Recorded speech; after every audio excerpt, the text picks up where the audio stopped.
Ar-Rahmanir Rahim. Maliki yaumiddin. Iyyaka na'budu wa iyyaka nasta'in. Ihdinas siratal mustaqim. Siratal ladzina an'amta 'alaihim ghairil maghdubi 'alaihim waladdallin. Baca surah Al-Kahf ayat 1 hingga 10. A'udzu billahi minasy syaithanir rajim. Bismillahirrahmanirrahim. Alhamdulillahilladzi anzala ala 'abdihil kitaba wa lam yaj'al lahu 'iwaja qayyiman liyunzira ba'san syadidan min ladunhu wa yubashshiral mu'minina alladzina ya'maluna as-salihat anna lahum ajran hasana makithina fihi abada وينذر الذين قالوا اتخذ الله ولدا ما لهم من علم ولا لآبائهم كبرت كلمة تخرج من أفواههم إن يقولون إلا كذبا فلعلك باخع نفسك على آثارهم إن لم يؤمنوا بهذا الحديث أسفا إنا جعلنا ما على الأرض زينة لها لنبلوهم أيهم أحسن عملا وإنا لجاعلون ما عليها صعيدا جرزا أم حسبت أن أصحاب الكهف والرقيم كانوا من آياتنا عجبا إذ أوى الفتية إلى الكهف فقالوا ربنا آتنا من لدنك رحمة وهيئ لنا من أمرنا رشدا سبحانك اللهم وبحمدك أشهد أن لا إله إلا أنت أستغفرك. صدق الله العظيم.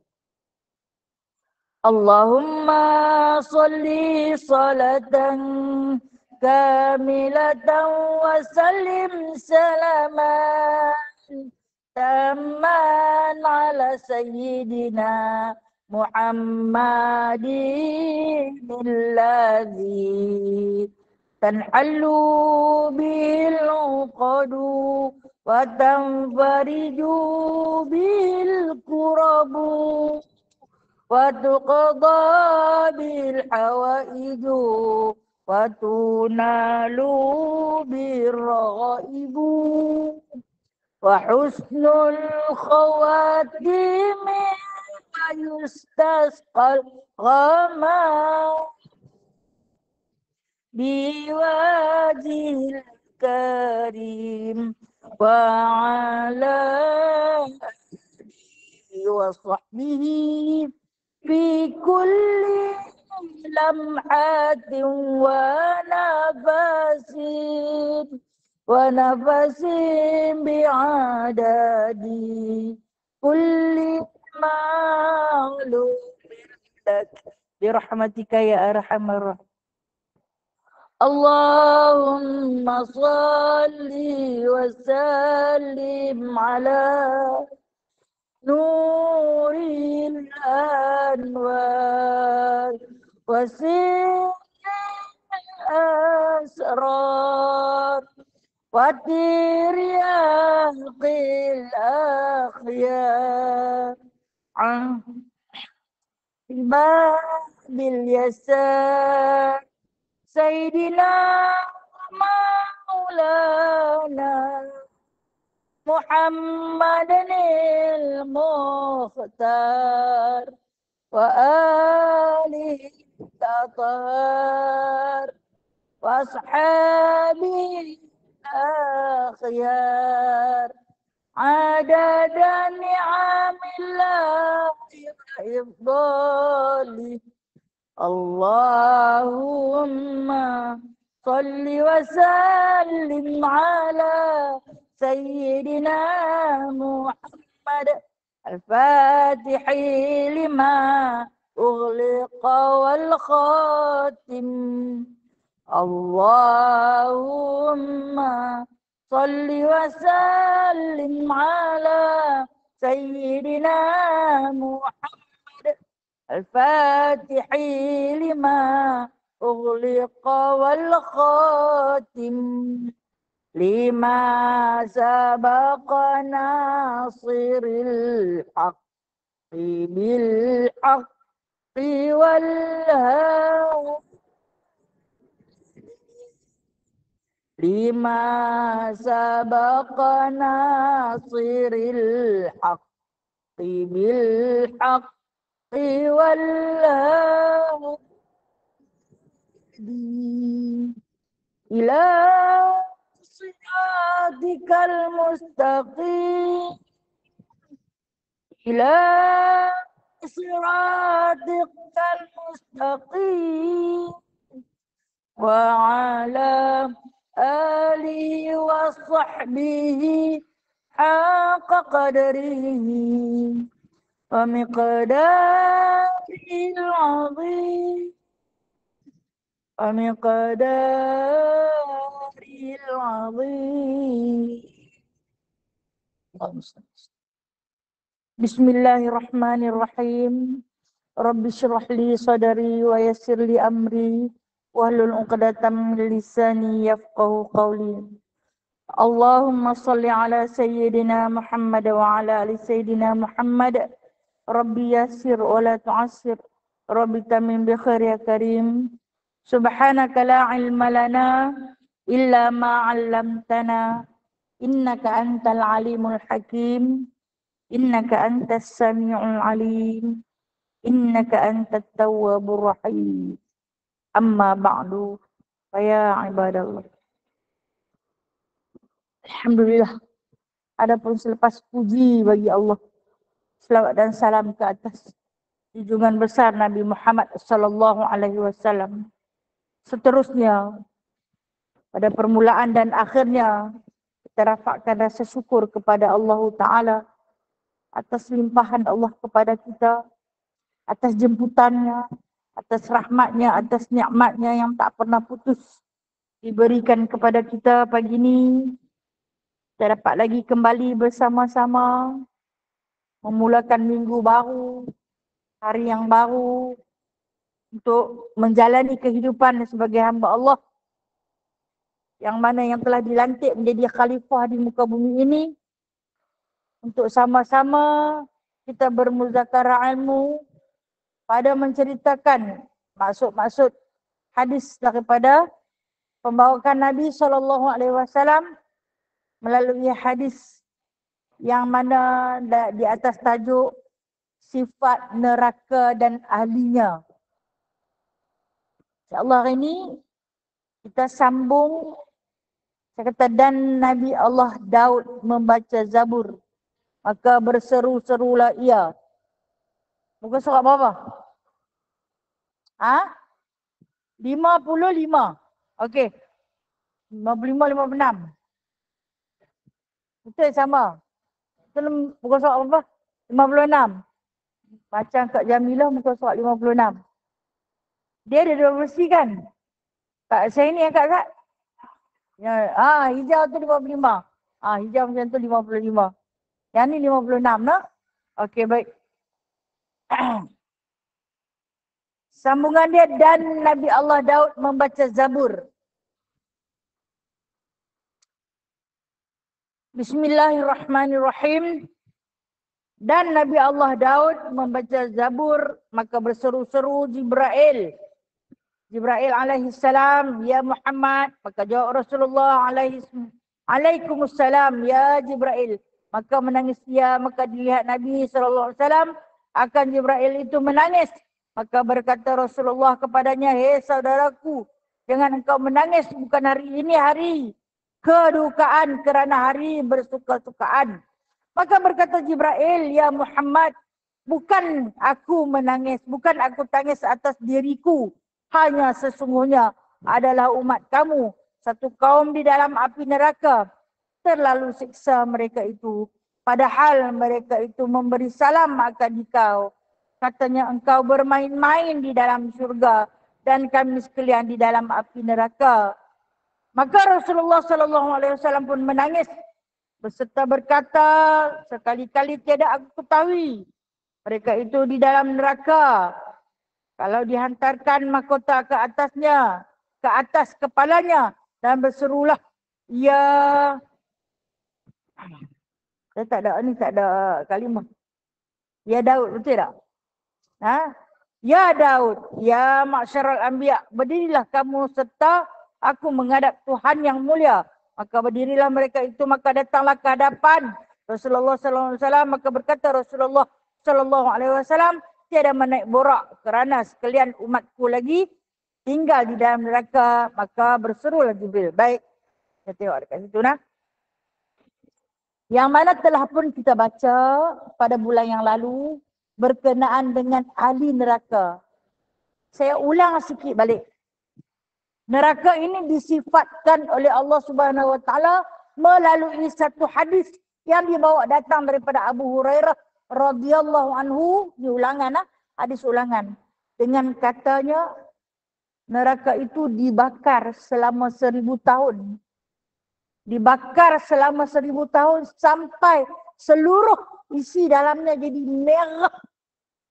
Perumpamaan macam kita bakar besi. Dia akan jadi merah membara. Selama 1000 tahun. Dah cukup panas. Kemudian disambung. Bakar tu bukan bakar anggur lah. Kemudian disambung lagi. Selama tempoh 1000 tahun lagi. Sehingga bertukar menjadi putih. Dan kemudian dibakar lagi selama 1000 tahun. Sehingga bertukar menjadi hitam pekat. Barulah dimasukkan ahli-ahli di dalamnya. Kita telah baca pada bulan yang lalu yang mana ahli-ahli neraka yang duduk di dalam neraka berdialog dengan malaikat Malik Zabaniyah yang menjaga neraka. Yang mana kata mereka, kami tak tahulah sepanas ini. Kalau kami tahu, nescaya kami tak tempah neraka. Kami tak ingin melakukan dosa. Namun ternyata kami tak tahu. Kata Malik Zabaniyah, apa yang disebut? Alam ya'tikum nazir. Bukankah telah datang kepada kamu peringatan? Qalu bala, kata ahli neraka, ya. Mai, dapat peringatan melalui hadis. Macam kita dah baca ni. Ini peringatan yang sampai pada pendengaran kita, pada pengetahuan kita. Sampai tak? Sampai. Kata ahli neraka, qalu bala. Sampai kami. Bal kadzabu. Tapi kami mendustakan. Kami buat juga dosa. Macam contoh kita. Sampai tak cerita tentang ahli neraka? Sampai. Sampai tak cerita tentang sisa neraka? Sampai. Buat dah dosa, sambil-sambil kita buat dosa. Ini persoalan yang bakal kita bersoal jawab dengan Malik Zabaniyah. Sambil duk menangis, merintih, menjerit, si ahli neraka minta bantuan. Dan akhirnya bantuan pun sampai. Bila mana Jibril diberi keizinan untuk hadir ke neraka. Ahli-ahli neraka tanya apa kepada Jibril? Kenal tak Muhammad? Kenal tak Muhammad? Ya, baru dia kenal. Tidak ahli neraka lupa nama Muhammad. Kami ni umat Al-Quran, dia kata. Baik, kalau umat Al-Quran, kata Malik Zabani, umat Muhammad. Hanya Al-Quran diturunkan kepada Muhammad. Kalau macam tu, ya Muhammad bagi tahu kepada Muhammad. Wahai Jibril bagi tahu kepada Muhammad. Kami ni selalu berselawat dekat dia. Selalu mengucap selawat dekat dia. Sampaikan salam selawat kami kepada baginda. Dan dia sebut pula nak talazat fi jannah. Dia sedang bersuka-suka, berlazat-lazat, berseronok-seronok di dalam syurga. Sedangkan kami umatnya menerima sisaan di dalam neraka. Ni saja. Salah saja. Ambil buat. Lepas tu nak pergi salah orang. Sebenarnya kan minta pertolongan, minta syafaat daripada baginda sallallahu alaihi wasallam. Jadi dalam hadis yang kita baca ni bermakna orang beriman, orang Islam yang masuk dalam, yang dibakar dalam neraka. Orang beriman di kalangan orang Islam yang banyak berselawat, yang diumban ke dalam neraka. Jadi ada bukti yang dia bawa mai pada Jibril untuk disampaikan kepada Nabi SAW. Dan apabila Jibril ni nak pergi kepada Nabi, diceritakan keadaan baginda SAW, kan dia kata disebut di sini lah. Nabi tengah duduk dalam khemah. Nabi duduk di dalam khemah yang diperbuat daripada lu'lu' yang berwarna putih. Mutiara. Khemah Nabi itu dibuat daripada mutiara. Bukan kain tarpan lagi kita. Kita kalau sebut khemah tu kita bayangkan yang kain tarpan yang ada satu kayu atau satu besi di tengah tu. Kan kalau ni yang lebih dimodernkan, bubuh dengan zip. Kalau kata angin kuat sikit melayang khemah-khemah tu dah. Ini bukan khemah yang kita lihat di dunia, tapi khemah di dalam surga disebutkan ianya diperbuat khemah saja. Diperbuat daripada lu'lu' yang berwarna putih. Lepas tu dia ada berapa pintu? Baginya 4,000 pintu. Khemah ada 4,000 pintu. Khemah dalam dunia ni ada satu pintu. Yang itulah masuk, yang itulah keluar. Lepas tu dia kata, gedah 4,000 pintu tu. Pintu tu diperbuat daripada emas. Dan daripada kanannya Nabi Adam, daripada sebelah kirinya Nabi Nuh. Kemudian ada Nabi Musa, Nabi Allah Ismail dan segala sahabat-sahabat. Berkeliling mereka itu beberapa piala yang berisi makanan di hadapannya. Duduk dengan Nabi SAW. Berjiran dengan kemah Nabi SAW adalah para anbiya daripada Nabi Adam alaihissalam sampai kepada Nabi Isa alaihissalam. Di depan mereka itu ada piala-piala. Apa dia? Kawakib. Kawakibnya itu bekas. Ka'sin kana mizajuha zanjabila. Bekas-bekas piala minuman yang mana di depan mereka itu adalah air campuran zanjabil. Zanjabil ni kalau dalam bahasa dunia halia. Zanjabil ni maksud dia halia. Kalau kita pergi Mekah, Isnin dengan Khamis, orang-orang Arab akan berbuka puasa kan dalam Masjid Al-Haram. Mereka akan bagi kat kita, mereka nanti bagi kat kita dalam cawan kertas kecil satu. Air halia kan. Mereka kata itu ayat dari syurga. Perasa. Kita orang Malaysia tak apa nak boleh telan ayat tu. Betul tak? Yang rasa macam perit sangat kan. Tapi dia pun sedap. Dia pun sedap minum ayat tu. Berbuka puasa dengan kita, kalau orang bagi buka puasa ayat tu memang tak boleh nak telan. Duk pegang saja di tangan. Hang bagi kat aku bagi kat hang, dia duk kelin tengok. Sebenarnya dia pun tak suka tau. Jadi kita tolak pemberian mereka tu. Okay, mereka ni ambil inspirasi daripada ayat Al-Quran lah. Air halia adalah air daripada surga. Baik, halia ni dia adalah satu makanan yang paling lazat dalam surga. Kenapa halia di muka bumi tak sedap sangat? Dia pedas kan? Pedas. Cuba ambil air dia minum lah, tak sempoi lah. No? Kalau dapat dekat orang Malaysia, dia buat halwa. Dia bubuh gula bagi banyak-banyak, baru dia makan. Kalau nak ratah makan lagu tu saja, mungkin ada sikit saja. Dalam 100 kok ada seorang yang boleh makan halia macam tu saja. Makan macam makan ubi kentang tu. Ada, tak dinafikan ada. Tapi dia taklah makan macam makan ubi. Rebus, rebus apa? Aku rebus halia sekilo. Pagi ni sarapan makan ubi halia. Ada buat? Ayak pun kita katok, kita buah dalam halia tu kita buah sikit. Bukan banyak pun.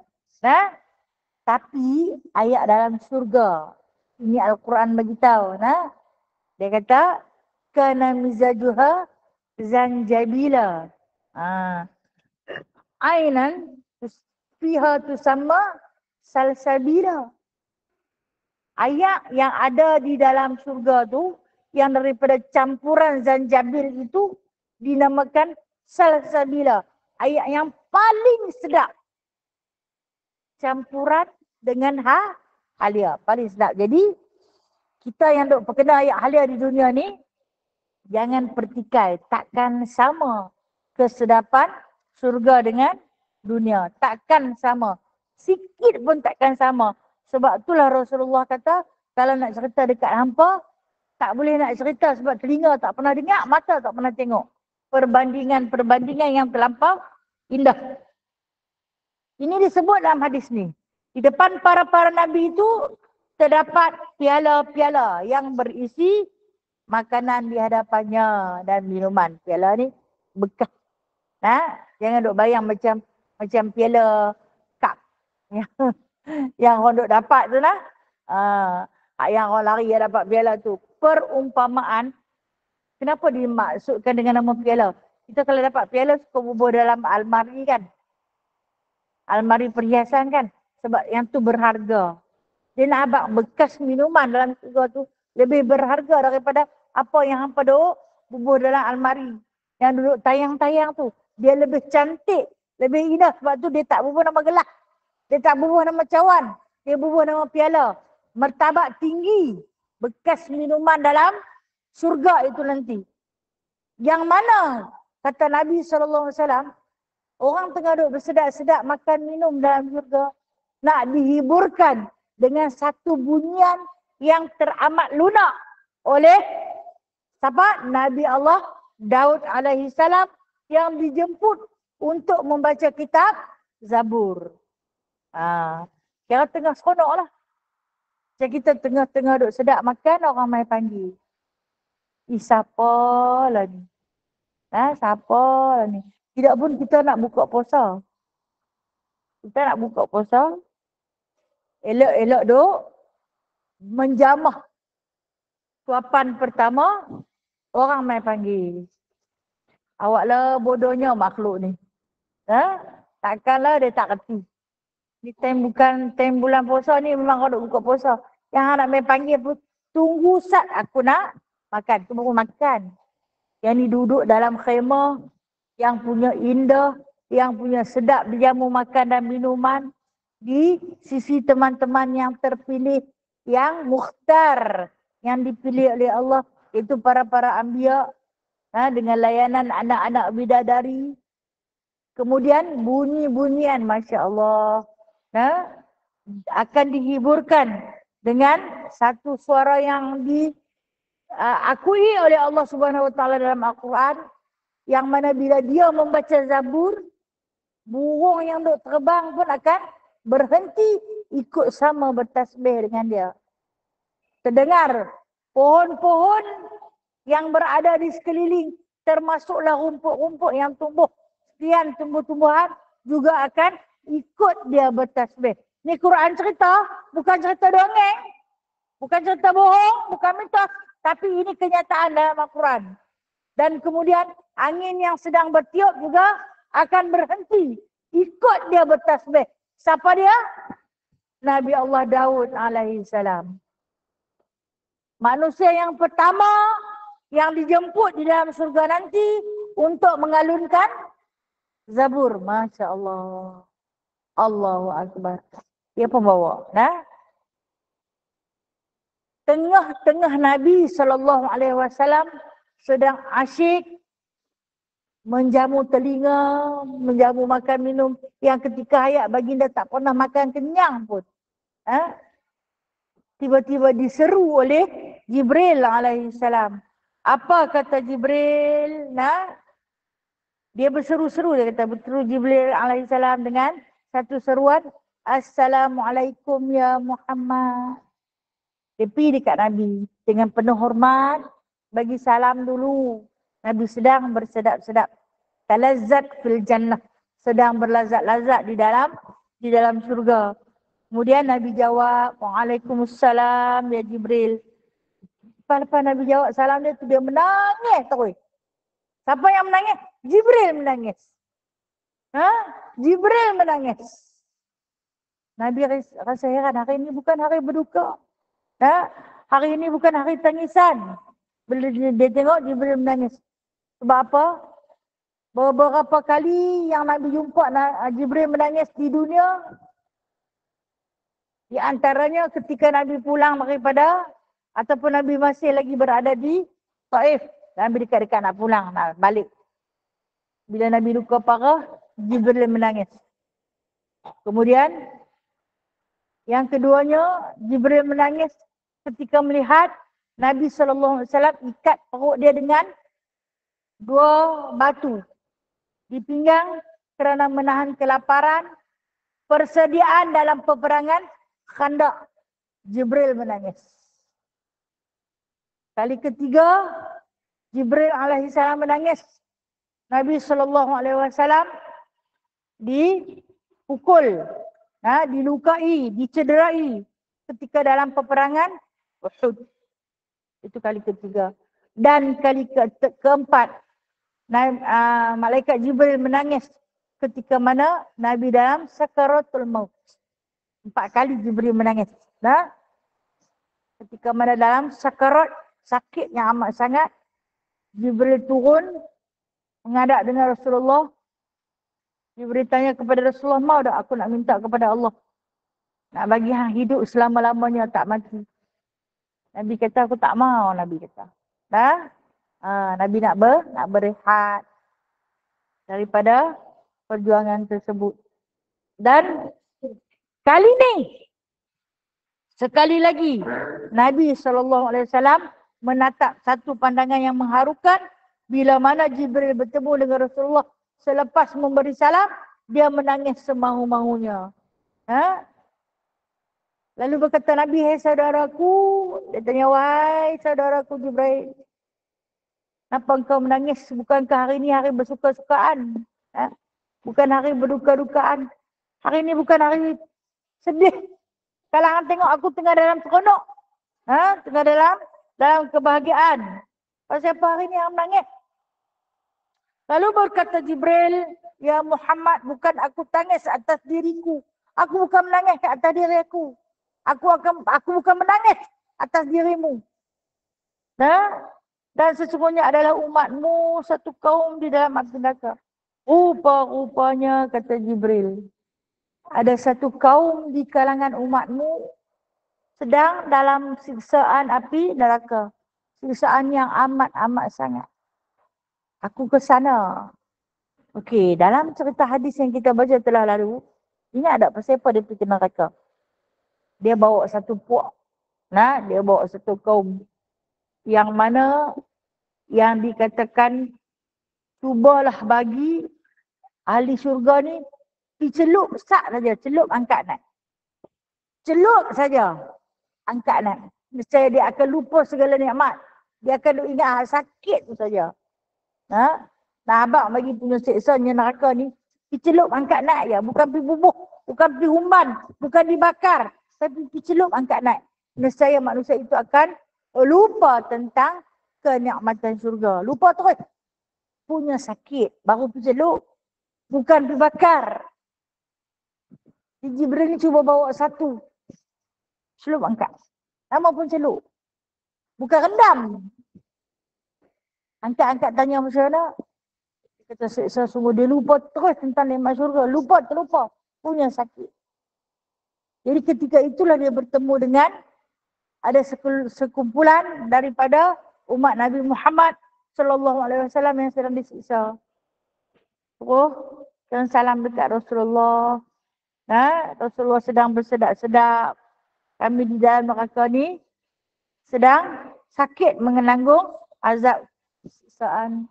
Dan lepas sebut pula, engkau bermain-main di dalam syurga dan kami sekalian dalam api neraka. Apa yang pilih? Nak marah kat dia. Baik. Maka Rasulullah ketika tu bila mana dia dengar, dia menangis. Menangislah Rasulullah sallallahu alaihi wasallam serta berkata, maksud dia tak tahu, dia kata sekali-kali aku tak tahu dia kata. Rupa-rupanya masih ada lagi di kalangan umatku yang disiksa di dalam neraka. Dia tidak tahu. Kenapa? Kerana tidak diperlihatkan. Waktu baginda akan saya sebut masa awal-awal kitab Tanbihul Ghafilin. Kita ni bila kita lintas Siratul Mustaqim, lintas yang sirat, Nabi dia tunggu. Dia akan tunggu di ujung. Dia akan melihat di kalangan umat dia yang terlebih dahulu melintas. Lepas tu habis umat dia lintas, baru dia masuk dalam surga. Lagi tak habis dia takkan masuk. Dan dia akan bantu di kalangan umat dia yang dia tengok macam nak jatuh. Berjalan macam nak jatuh. Di antara bantuan yang diberi oleh baginda sallallahu alaihi wasallam iaitu dengan dia hulurkan kain rida dia. Suruh capai tali. Kain rida dia itu perumpamaan seperti tali untuk dicapai oleh umat dia ketika mana nak jatuh, bila pegang rida dia dapat main terus dekat dia. Yang tu yang diperlihatkan, yang dia nampak. Rupa-rupanya ada satu lagi kaum yang Nabi tak nampak, yang jatuh terus. Jijak jatuh terus, nak berdiri pun tak boleh. Kalau dah berjalan dengan perut, kalau dah berjalan berengkak, kalau dah berjalan dengan kemaluan, kalau berjalan dengan muka, macam mana nak berdiri? Dah memang tak boleh. Tak sempat piyak lagi dah jatuh. Yang Nabi nampak tu yang boleh berjalan. Yang boleh berjalan tapi perlahan. Yang tu yang Nabi dapat capai. Rupanya ramai yang telah jatuh ke bawah tu yang dia kata sesungguhnya aku tidak ketahui, aku tak tahu. Rupa-rupanya ada di kalangan umatku yang disisa dalam neraka. Jadi dia kata di sini kalau dihantarkan mahkotanya ke atas kepalanya, lalu dihantarkan mahkotanya ke atas kepalanya, maka berseru-serulah ya ma'syarul anbiya. Okay. Nabi ambil mahkota dia letak di atas kepala dia. Pasal apa waktu ni dia letak mahkota? Sebab dia nak bercakap dengan sekalian para anbiya. Kan tadi awal dia sebut, kemah dia tu dikelilingi oleh nabi-nabi. Oleh nabi-nabi yang berada bersebelahan dengan kemah Rasulullah sallallahu alaihi wasallam. Jadi Nabi letak balik mahkota. Kenapa? Nabi ialah penghulu bagi segala nabi. Rasulullah sallallahu alaihi wasallam adalah penghulu bagi segala rasul dan penghulu bagi segala nabi.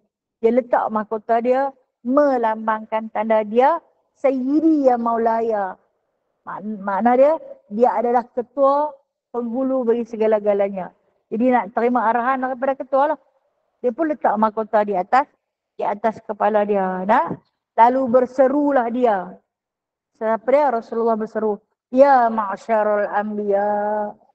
Ya ma'syarul ni wahai sekalian para nabi. Berdirilah kamu serta aku menghadap Tuhan yang mulia. Jom, macam kita kata betul lah. Jom kita semua para nabi. Saya sebut sekali lagi. Keseluruhan para nabi berjumlah 124,000 orang. Seluruh para nabi berjumlah 124,000 orang. 313 orang adalah Rasul. Dan 25 orang adalah Rasul-Rasul pilihan yang disebut nama mereka di dalam Al-Quran. Ini saya ulang kali ke beberapa kali. Tak apa. Boleh pi lama-lama diingat lah. Walaupun diulang berkali-kali. Ilmu ni kena ulang. Kata-kata sekali dia tak ingat. Ulang pi. Lama-lama, oh dia boleh habaq dah. Nabi banyak-banyak ni. Jadi Nabi seru kepada keseluruhan para Nabi untuk menghadap dengan siapa? Allah Azza wa Jalla. Yang mana disebut di sini untuk menghadap Tuhan yang Maha Mulia. Berdirilah. Selepas diseru maka berdirilah keseluruhan mereka itu. Menghadap siapa? Datanglah ke hadapan Rasulullah. Maka berkata mereka, pasal apa ni? Panggil kami semua main berkumpul pasal apa? Ingatkan dah selesai dah perhimpunan. Dah semua duduk dalam surga. Dah rasa nikmat masing-masing. Nak pergi mana? Okey, disebut di sini tiada menaik borak. Tiada menaik borak. Jangan naik borak. Jangan naik kenderaan. Pasal apa? Borak ni dia adalah binatang dalam surga. Kita cerita dah. Macam mana binatang dalam surga ini adalah salah satunya yang paling cantik ialah buruk. Ini orang-orang Yahudi dan Nasrani melambangkan buruk itu unicorn ke? Yang ada satu tanduk, kemudian ada 2 sayap. Okey, itu gambaran Yahudi dan Nasrani. Biasanya dia akan warna putih kan? Dia pun baca kitab. Dia pun baca kitab lalu dia gambarkan dengan imajinasi manusia. Unicorn tu seekor binatang yang macam kuda, kecil sikit daripada kuda, besar sikit daripada keldai. Warna putih dan bersayap.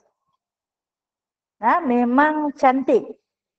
Dan binatang-binatang buruk ni ialah tunggangan dalam surga yang bergerak lebih laju daripada jet.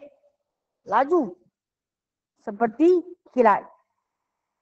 Jadi bila Nabi seru semua, ikutlah binatang-binatang kenderaan tu. Kenderaan pun macam sama. Nabi sebut di sini, kita jangan naik borak.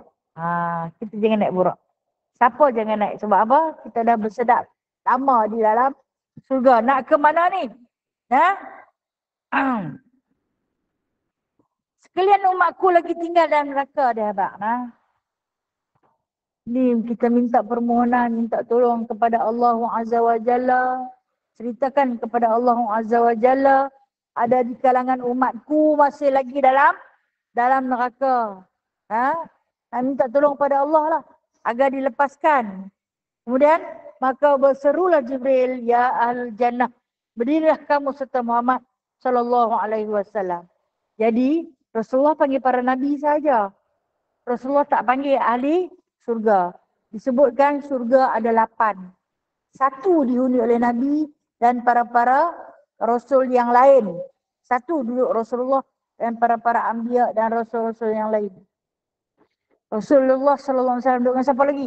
Para sahabat al-awwalun as-sadiqun duduk dengan Nabi. Kemudian siapa lagi yang duduk dengan Nabi? Syuhada yang mati syahid duduk dengan Nabi sallallahu alaihi wasallam. Kemudian hak yang lain-lain duduk pada surga kedua, ketiga, keempat dan seterusnya. Jibril ni bila dah Nabi panggil, yang duduk dengan Nabi sahaja, dia pergi seru semua ahli surga ke 8 surga. Seru pasal apa? Berkumpul dengan Nabi sallallahu alaihi wasallam untuk berjumpa ke hadrat Allah Azza wa Jalla. Okey, macam kita lah ni lah. Buat perhimpunan nak hantar memorandum. Faham kan? Perhimpunan raksasa ramai. Nak hantar memo kepada yang di Pertuan Agong. Nak minta apa-apa-apa. Betul tak? Perumpamaan. Okey. Ini perumpamaan, ini ahli surga yang sedang dalam kenikmatan. Diseru untuk semua keluar. Berkumpul diketuai oleh baginda sallallahu alaihi wasallam.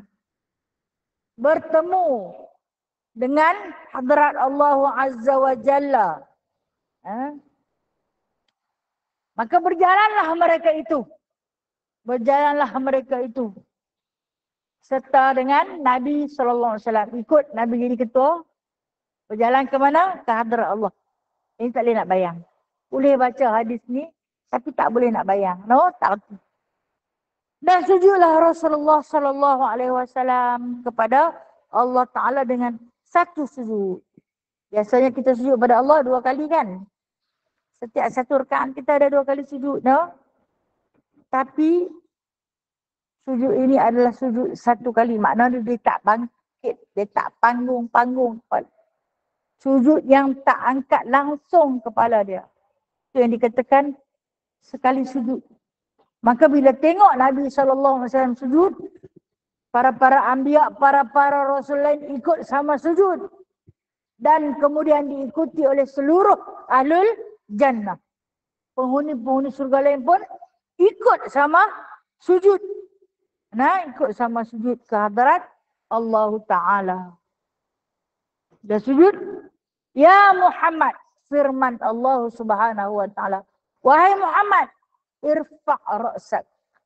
Angkat, irfa'. Angkatlah kepadamu.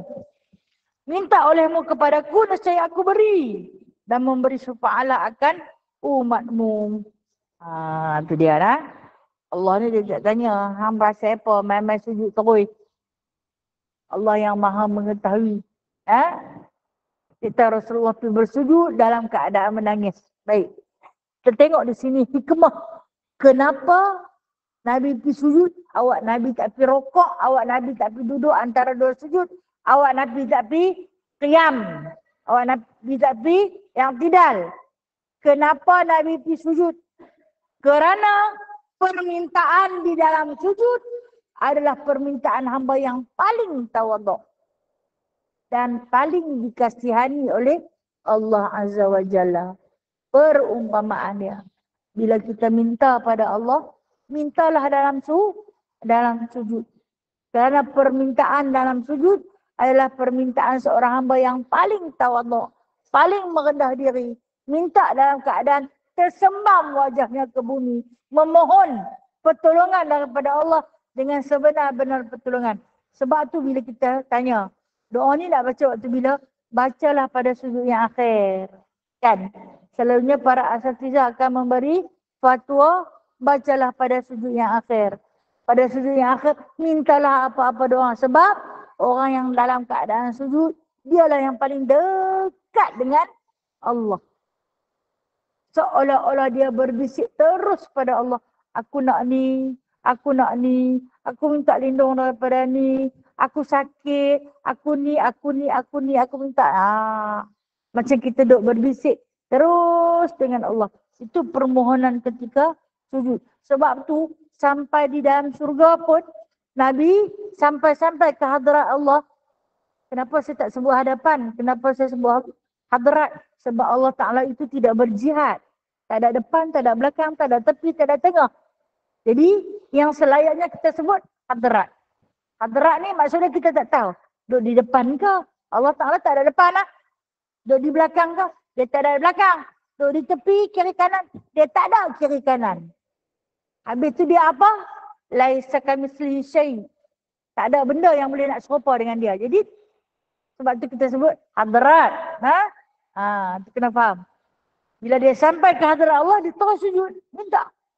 Allah Ta'ala kata angkat kepala. Hari ni bukan hari sujud. Hari ni bukan hari sujud. Hang dah sujud sampai bengkak kaki-kaki. Ketika di dunia Nabi sujud minta pada Allah. Menangis ni sampai bengkak mata-mata. Sampai sakit kepala baginda. Sakit bukan sakit pening lagu kita tu. Sakit sampai pensan. Sampai Aisyah kata Nabi mati ke dalam sujud. Tak bergerak-gerak. Musim sejuk dia tengok kaki Nabi biru. Sujud punya lama sampai biru. Darah tak jalan. Dia kata Nabi mati. Dia ambil selimut, dia selimut belakang Nabi. Nabi bagi syarat. Nabi gerakkan jari kaki Nabi. Oh dia kata hidup lagi rupa-rupanya. Apalah yang dia minta sampai tak panggung-panggung. Kerana permohonan ketika sujud lebih dikasihani oleh Allah. Nabi minta. Allah kata bangkitlah. Irfa'. Angkatlah kepalamu. Angkat kepalamu wahai Muhammad. Minta apa nak minta. Dia ambil umat hang. Bagi syafaat dekat mereka. Okey, baik. Kita kena faham. Bila disebutkan syafaat, apa dia? Bantuan. Ataupun pertolongan. Maksud syafaat ni ialah pertolongan. Bila Nabi nak bagi pertolongan, sekurang-kurangnya kita kena ada benda. Ada apa? Kena ada selawat, kena ada syahadah. Dua tu kena ada. Tidak macam mana syafaat nak main. Macam manalah syafaat nak main. Maka diangkat Rasulullah sallallahu alaihi wasallam kepadanya daripada sujud. Maka memuji akan Allah Subhanahu wa taala. Kata-kata Rasulullah, ya ilahi ya sayyidi ya maulaya. Diangkat kepala dia daripada sujud. Dia minta kepada Allah, ya ilahi, ilah, wahai Tuhanku. Ilah ni maksudnya tu Tuhanku, ya sayyidi. Kalau kata sayyidi, Tuan. Kalau kata ilah, Tuhan. Kalau sayyidi, Tuan. Kita ni hamba, Allah itu sayyid. Allah itu adalah Tuan ataupun penghulu kita. Tuan lah lagi sedap. Ya maulaya. Maulaya ni pelindungku. Wahai pelindungku. Bahwasanya adalah satu firqah. Apa dah maksud firqah? Satu kumpulan. Satu puak. Satu kumpulan. Satu puak. Di kalangan umat aku, kata Nabi SAW. Kena siksa dalam neraka. Padahal aku tak tahu. Kesian kat Nabi. Ya Allah, dia kata, ya ilahi, ya sayyidi, ya maulaya. Sesungguhnya di dalam neraka dia kata, ada satu firqah, ada satu kumpulan, satu puak di kalangan umatku yang sedang disiksa. Aku tak tahu, dia kata, aku tak tahu. Aku sedang berlazat-lazat dalam surga. Kalau Allah Ta'ala bagi tahu, ingat Nabi nak duduk dalam surga. Dia takkan duduk senang. Sebab kasihnya Nabi kepada umat melebihi lagi daripada segala rasa kasih. Kemudian dia kata apa, Dia kata, hal keadaan aku tidak tahu akan mereka itu. Maka berkata Allah Ta'ala kepada Jibril, berjalanlah engkau serta Muhammad SAW kepada Malik dan katakan olehmu baginya, keluarkan segala ahli tauhid di dalam neraka. Kita tengok, Nabi kata macam tu, Allah Ta'ala kata, wahai Jibril, hamba bawa Muhammad tu. Masa minta permohonan, ramai.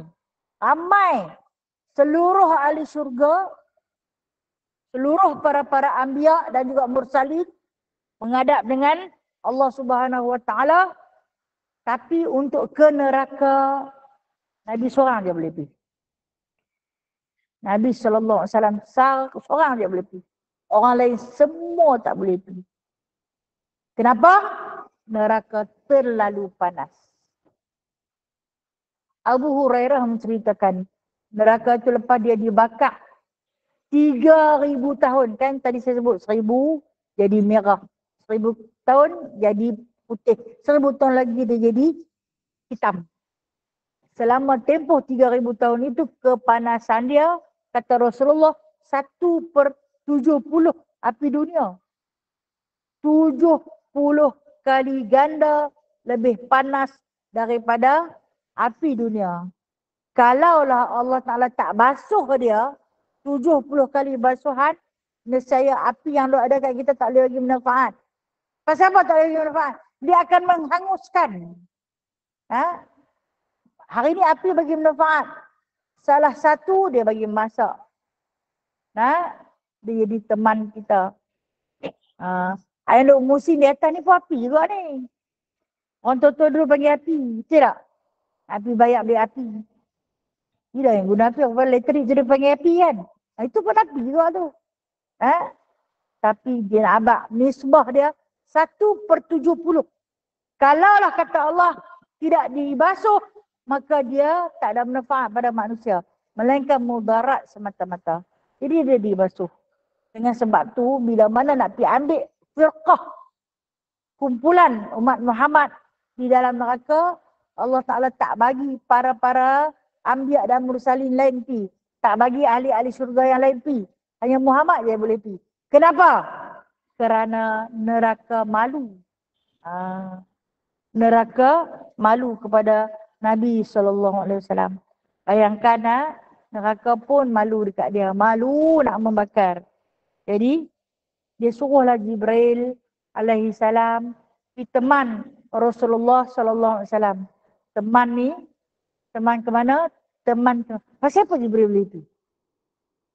Sebab Jibril malaikat diciptakan daripada nur, cahaya dengan api. Api boleh bakar cahaya tak? Api boleh tak bakar cahaya? Cahaya tu api, api tu cahaya. Betul tak? Cuma cahaya dia lebih bersifat semula jadi dan mesra alam. Sementara api dia bersifat memusnahkan. Boleh terima? Jin diciptakan daripada api.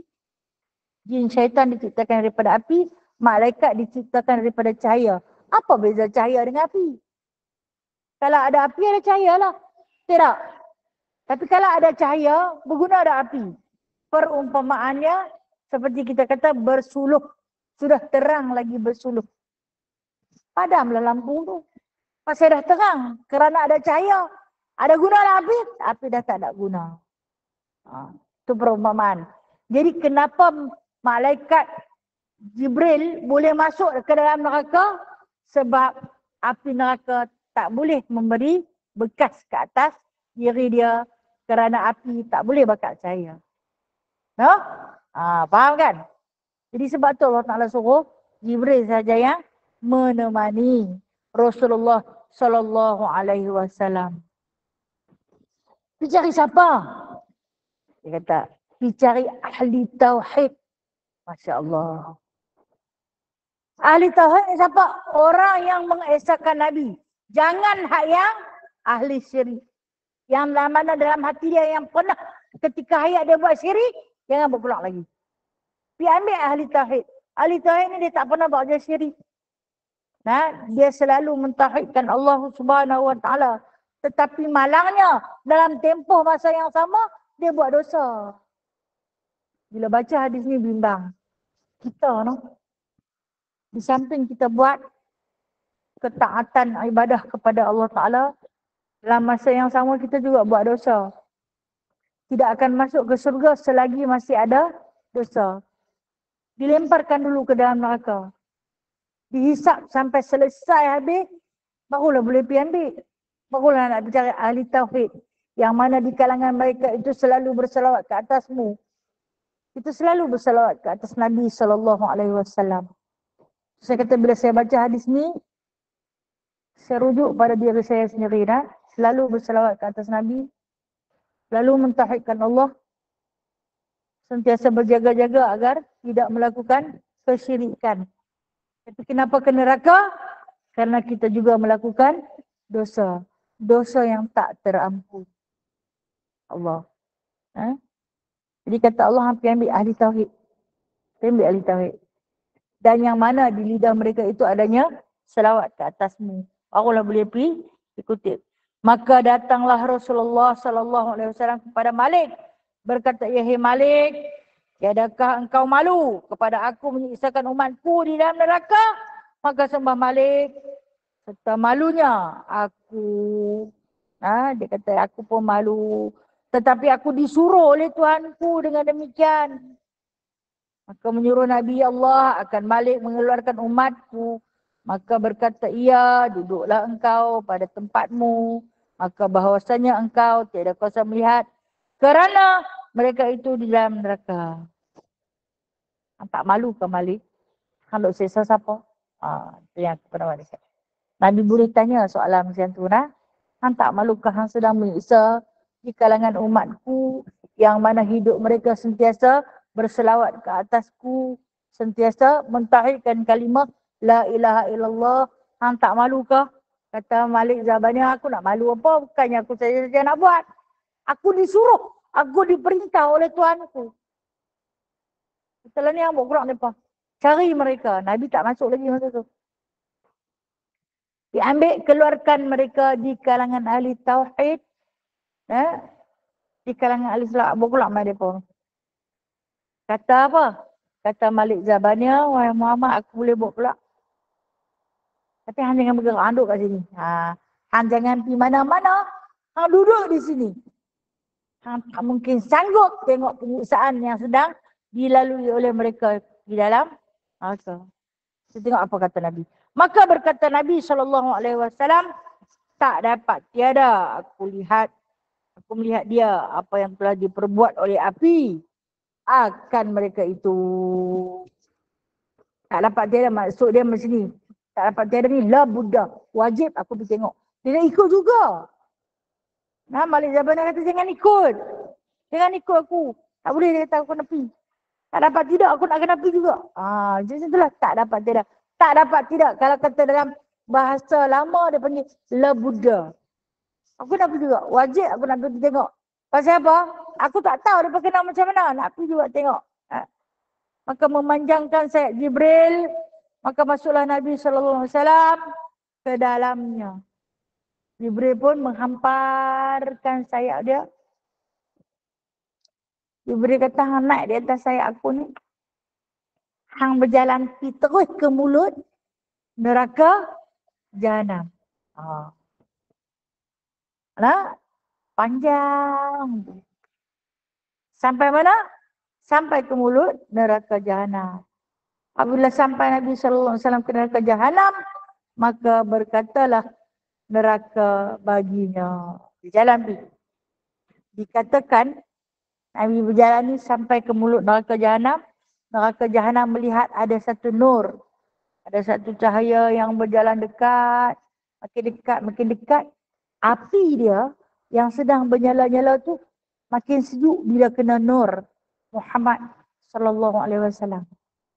Api dia yang punya panas yang kita kata 1/70 lebih panas tu. Semakin lama semakin sejuk. Semakin sejuk. Dan padam. Allahu Akbar. Yang kata neraka malu tu nah. Ya Muhammad, sesungguhnya padamlah kami dengan cahayamu. Padam terus. Maka sesungguhnya haramlah kami atasmu. Dan tiada sabar aku atas hitam. Okey. Haramlah kami atasmu. Tanda sat kat situ. Haramlah kami atasmu. Tanda sat. Tanda sat tu tanda nak berhenti lah tu. Kenapa yang dia kata lagu tu? Kita ni duk dengar kalam yang duk kata ni haram masuk surga, haram masuk surga. Tak pernah lagi dengar kata haram masuk neraka. Rupa-rupanya ada makhluk yang paling istimewa yang dipilih oleh Allah Subhanahu Wa Taala, yang mana neraka itu haram buat dia. Haram buat dia. Pergi ambil dia kata. Nabi pergi ambil. Bila ambil, Nabi masuk di situ. Itu yang saya kata, kerana cahaya baginda sallallahu alaihi wasallam, api semakin sejuk. Mula-mula sejuk.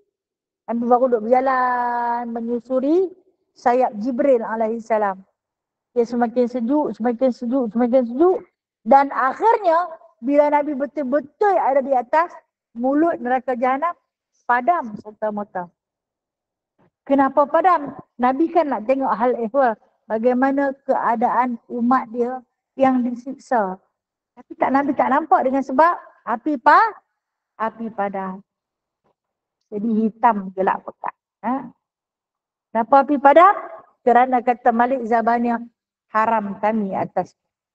Kena cahaya dia saja dah padam. Okey, perumpamaan kalau kata Nabi ada cahaya, kita ada bayang. Kita ada bayang. Maknanya, yang nak mudahkan kita faham, neraka ni dia kena bayang Rasulullah pun dia padam. Bukan dia kena jurang ayak. Sifat api di dunia ni kena ayak padam. Tapi sifat api neraka dia padam dengan limpahan cahaya daripada Nabi SAW. Allahu Akbar. Kita akan baca, kita akan sambung bulan depan. InsyaAllah kalau ada rezeki kita nak. Macam mana Nabi nak bawa keluar siapa orang mula-mula yang akan Nabi seru untuk dikeluarkan daripada siksaan neraka ni. Dan siapa yang belum, dan macam mana cara Nabi nak buat pula, dan apa amalan yang boleh mengeluarkan isi neraka daripada tempat siksaan yang amat pedih tersebut. InsyaAllah kita akan sambung bulan depan. Dan tiada saban, maka haramlah bagi kami, insyaAllah. Tanda dekat situ, dan tiada sabar aku atas hitam. Berseru-serulah Nabi SAW. Tanda dekat situ, insyaAllah. Kita akan sambung kalau ada rezeki, panjang umur, kita tengok macam mana cara Nabi nak keluarkan. Dan tiada sabar. Dan tiada sabar. Kitab saya ni dia tak ada peringan langsung, dia tak ada titik. Ada tak? Oh tak ada. Okey, kalau tak ada macam tu ambil. Ya umati dah. Tidak apa ambil ya Muhammad, ada? Ya Muhammad ada? Wahai sekalian, okey ambil. Tak saya ya umati. Okey. Kita tak sama no. Okey, tak apa. Ambil kat situ dah. Wahai sekalian umatku, maka datanglah sekalian mereka itu. Betul? Okey. Saya punya ya umati. Tanda. Wahai sekalian umatku, tanda kat situ dah. InsyaAllah kalau bulan depan saya akan punduk sikit 2-3 baris no. Okey, selesai sudah hari ni. Sebelum tu kita tanya, ada nak tanya, ada apa-apa soalan? InsyaAllah takut sangatlah cerita tentang neraka ni. Bila diceritakan tentang neraka, kita bayangkan, adakah aku akan menjadi penghuninya, ya Allah? Bila rasa takut, perbanyakkan istighfar, mohon keampunan pada Allah, mohon redha. Radhiyallahu anhum wa radu'an. Kalau hampa redha dekat dia akan redha kat hampa. Assalamualaikum Ustazah. Waalaikumsalam warahmatullahi wabarakatuh. Ya Kak Ana. Ya Ustazah, macam kita kan hari-hari buat dosa, buat salah, hari-hari kita minta ampun. Adakah boleh macam tu, atau adakah Allah akan terima kita hari-hari buat dosa lepas tu kita minta ampun? Bolehkah Ustazah macam tu? Okey, baik. Terima kasih. Soalan ni bukan kata untuk seorang saja tapi umum. Kita ni hari-hari buat dosa. Setuju tak? Ada yang tak setuju? Setuju, saya setuju. Kita hari-hari buat dosa, ya. Termasuklah diri hamba ni, selalu buat dosa. Tapi cara macam mana kita nak padam dosa kita tu? Istighfar. Istighfar tu maksudnya apa? Minta ampun. Minta ampun kepada Allah dengan sebenar-benar pengampunan. Kan diceritakan oleh Nabi SAW. Barang siapa yang membaca Sayyidil Istighfar, penghulu istighfar 3 kali pagi, akan diampunkan dosa dia sampai petang. Sampai petang. Kalau dia mati hari itu, insyaAllah dianggap seperti tidak ada dosa. Petang lagi dia sambung pula 3 kali. Akan diampunkan dosa dia sampai terbit fajar esok. Kalau ditakdirkan mati. Bermakna di sini, kita selalu buat dosa. Dan kita buat dosa tu selalulah minta ampun. Bila orang buat salah ni, selalulah minta maaf kan. Allahumma innaka afun karimun tuhibbul afwa. Kan dia ada keistimewaan. Dalam bulan Ramadan tu, dia ada satu lafaz yang paling agung, iaitu 6 kalimah yang bila mana kamu minta, Allah Ta'ala tak pernah tak ampun. Minta pengampunan. Allah, sesungguhnya engkau yang maha pengampun, yang maha mulia, yang maha agung lagi maha terpuji. Ampunilah dosaku. Aku tahu engkau suka mengampuni. Kemudian kalau kata penghulu istighfar tu memang nama pun penghulu. Maknanya dia lebih besar daripada astaghfirullahalazim. Dia lebih besar daripada astaghfirullahalazim.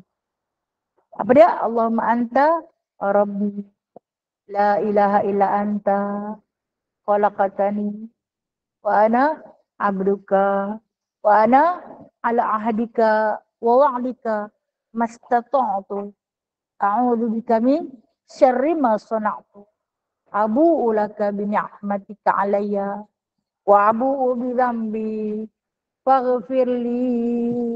Ya Allah, ulang 3 kali.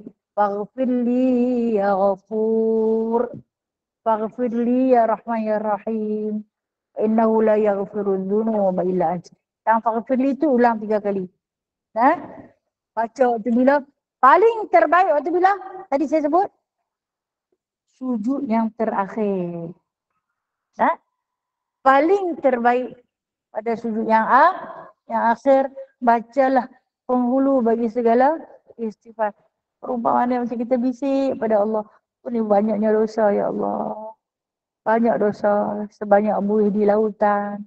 Allah Ta'ala kata, Allah Ta'ala bagi tahu kepada Rasulullah, katakan kepada umatmu, walau dosa mereka itu, dia kata, kama zubarul hadid, dia kata, walaupun seperti mana buih-buih di lautan, akan kuampunkan seandainya mereka memohon keampunan. Di antaranya, bacalah 33 kali, subhanallah, 33 kali, alhamdulillah, 33 kali, dan Allahu Akbar 33 kali ketika hendak tidur. Nescaya akan kuampunkan dosa mereka itu walaupun sebanyak bilangan buih di lautan. Betul tak? Kita buat dosa. Dalam kita dah buat dosa tu, kita minta ampun. Adakah Allah ampun? Yang ni jangan tanya. Tapi bersangka baik. Allah sedang mengampuni aku. Ya Allah, ampunkanlah dosa-dosaku dan aku ampunkan semua dosa orang yang buat aku. Hari ni siapa yang mengata dekat aku pun aku ampunkan. Hari ni siapa yang buat nayak dekat aku ampunkan. Hari ni segala-galanya aku ampunkan. Walau apa pun dia buat. Hang tak tahu dia buat apa kan? Kalau hantar tak ampun tak apa. Tak tahu lebih senang. Kalau tahu saya ikut ada dendam. Tak tahu lebih senang. Maka aku ampunkan keseluruhan apa yang Allah buat dekat aku. Dan begitu juga aku minta ampun apa juga yang aku buat hari ni. Saya diampunkan oleh Allah Ta'ala walaupun sebanyak bilangan buih di lautan. InsyaAllah. Ini saya kata bersangka apa? Bersangka baik dengan Allah. Allah ni dia akan ikut apa yang kita sangka. No? Allah Ta'ala minta ampun dosa aku. Kalau anda rasa lagu tu, anda sangka buruk dengan dia. Bersangka baik. Dia sedang mengampunkan aku. Dia sedang mengampunkan aku. Jangan minta hari ni, tak apa dah semalam dah minta dah. Hari ni tak ada. Dah. Minta sentiasa. Wallahualam. Boleh Kak Ana? InsyaAllah boleh. InsyaAllah pula. Boleh Ustazah, insyaAllah. Okey.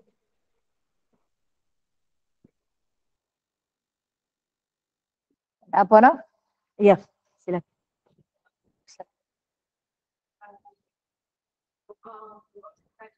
Ya. Okey, baik. Doa yang paling mustajab adalah ketika mana sujud akhir. Tapi kita ni kadang-kadang kita terlupa. Dalam nak duk baca masa sujud akhir terbangkit dulu. Bangkit takkan nak sujud balik, tak boleh dah. Kan bila dah bangkit duduk. Jadi ketika ini ada satu lagi peluang. Yang Nabi suruh. Jangan kamu bagi salam sebelum kamu minta apa-apa yang kamu hajat sangat. Kerana di situ ada doa yang mustajab. Jadi makna umat manusia macam kita yang selalu lupa, ni saat sujud akhir aku nak baca doa ni. Terlupa, terbangkit. Bangkit-bangkit lah, dah terlepas nak baca sebelum beri salam. Waktu bila kan? Waktu habis tahiyat akhir tu, fil alamin innaka hamidum majid. Yang tu yang Rasulullah selalu bawa kan? Tapi kata Rasulullah, di situ ada doa yang paling mustajab. Rugi kalau hampa bagi salam, hampa tak minta. Jadi mintalah. Mintalah pada mana ketika duduk tahiyat akhir. Makna kata macam ni. Kalau tak sempat sujud yang akhir, maka ada lagi satu kesempatan pada tempat mustajab iaitu sujud yang akhir. Namun di antara keduanya, mana yang lebih afdal? Sujud yang akhir lebih afdal. Wallahualam. Sama-sama. Ya. Waalaikumsalam.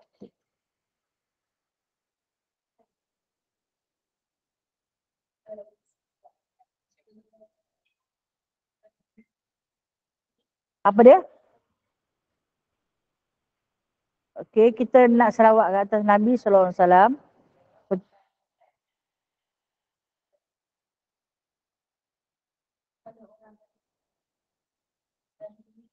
Okey. Okey. Okey.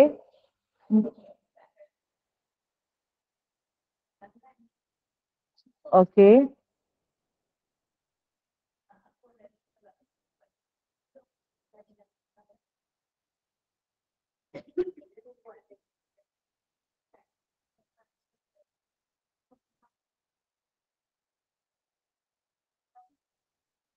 Okey, okey. Baik, baik. Baik, perkongsian yang baik nah. Yang ni pendapat nah, ini pendapat daripada seorang ulama nah. Kalau tak silap saya dia ada Allah yarham almarhum nah. Yang mana beliau memberi pendapat ilmu yang bermanfaat, yakni sebelum kita meneruskan selawat yang biasa. Selawat yang biasa kan saya pernah dah ajak, dia ada selawat Jibril kan, dia ada selawat Ibrahimiyah, dia ada selawat Sayyidi, ana Sayyidi ya Maulaya kan.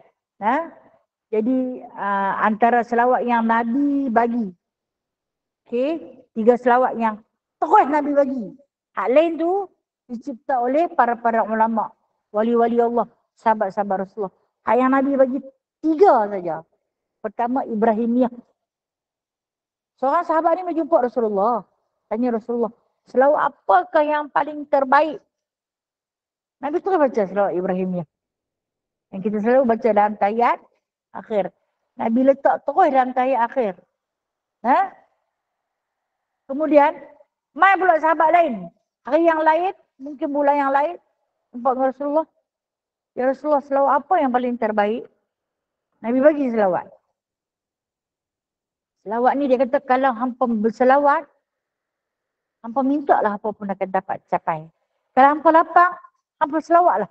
Selawat apa? Selawat Jibril sallallahu alaihi Muhammad. Pendek ya? Sallallahu alaihi Muhammad. Sallallahu alaihi Muhammad. Itu Jibril. Yang kita duk sallallahu alaihi Muhammad, itu selawat Jibril. Kemudian hari lain pula mai jumpa Nabi sallallahu alaihi wasallam. Nabi bagi selawat ni, kata Nabi sallallahu alaihi wasallam, barang siapa yang membaca selawat ini ke atasku, maka nescaya dia wajib mendapat syafaatku. Apa dia? Allahumma salli ala Muhammad. Jadi 3 ni ya. 3 ni ya. Pertama selawat Ibrahimiyah, yang kedua selawat Jibril, yang ketiga yang tadi saya baca. Okey, yang paling terbaik. Baik. Antara 3 ni mana yang lagi baik? Ibrahimiyah. Maka ulama pun mengatakan sebelum kita susuli dengan selawat-selawat yang lain, maka lebih baik kalau kita mulakan dengan selawat Ibrahimiyah. Kenapa sebut selawat Ibrahimiyah? Kenapa tak sebut selawat Muhammadiyah? Sedangkan di awal Allahumma salli ala Sayyidina Muhammad kan? Kenapa sebut Ibrahimiyah? Sebab ada nama Nabi Allah Ibrahim. Kerana Nabi Muhammad sallallahu alaihi wasallam tidak pernah mementingkan diri dia. Dia kalau ada terkait dengan nama orang lain, dia akan utamakan nama orang tu. Jadi tak salah. Tak salah pandangan yang diberi oleh pendapat ulama tersebut. Boleh tak kalau kata kita nak berselawat dulu sebelum kita mulakan langkah 1000, kita mulakan dengan selawat Ibrahimiyah. Jadi betul. InsyaAllah. InsyaAllah ada betulnya. Walaupun tak ada hadis. Alhamdulillah. Barakallah. Okey. Soalan lain?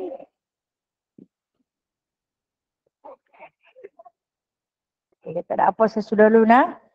Saya mohon kemaafan atas kekurangan diri saya.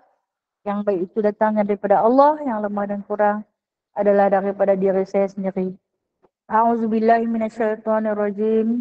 Bismillahirrahmanirrahim. Alhamdulillahirabbil alamin hamdan katsira, hamdan yuafi ni'amahu wa yukafi'u mazidah. Ya Rabbana lakal hamdu kama yanbaghi li jalali wajhikal karim wa 'azimi sultanik. Allahumma zidna ilman nafi'a wa fahman wasi'a ورزقا حلالا طيبا وعملا متقبلا وتوبة نصوحا وتجارة لن تبور. اللهم ارزقنا قبل الموت توبة وعند الموت شهادة وبعد الموت جنة ونعيما يا أرحم الراحمين. اللهم ربنا آتنا في الدنيا حسنة وفي الآخرة حسنة وقنا عذاب النار وأدخلنا الجنة مع الأبرار يا عزيز يا غفر يا رب العالمين. وصلى الله على سيدنا محمد والحمد لله رب العالمين. تقبل الله منكم. Taqabbal ya karim. Terima kasih Terima kasih Ustazah. semua. Terima kasih Assalamualaikum Ustazah. warahmatullahi wabarakatuh. Waalaikumsalam warahmatullahi Sallu ala wabarakatuh. Nabi sallallahu alaihi wasallam. Sallallahu